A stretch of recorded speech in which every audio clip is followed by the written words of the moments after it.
Dus julle, ons sit nou hier in hierdie Irish groep en ons wil net 'n biertjie drink. Toe ons bestel toe net 'n biertjie en toe ek nou wil betaal, toe sien ek nou daai tekentjie daar.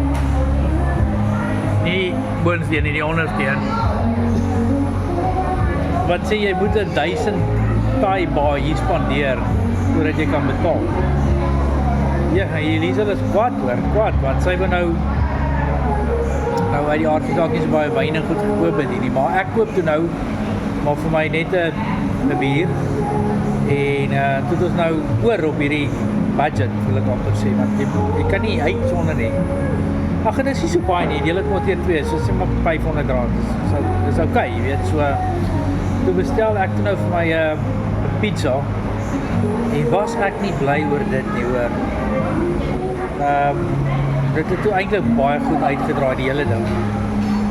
Dit is regtig 'n lekker pizza in hierdie Irish bar, Hawaiian, en die dame het ons gehelp.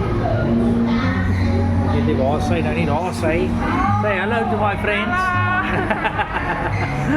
Sy het ons toe nou gehelp en ons het toe nou baie lekker geëet hierso.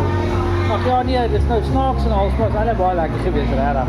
Ek het lekker geëet, hulle het baie kaas oor hierdie pizza gehad. Ek het lanklaas so lekker pizza geëet. So ek is nou versadig, ek is nou reg. Want hier waar eintlik gehad is by die hotel geëet het, maar dit gaan nou non-persona wees. Dit is nou nie meer kwarrig. Dit is nou reg vir die 'n bietjie gaan lê daar by die swembad. Ons nou net by die huis kom. Ons is so uur se stap weg. So ons sal maar sien, miskien vat ons maar 'n TikTokie of 'n ding. Maar ons gaan probeer daar uitkom. Okay.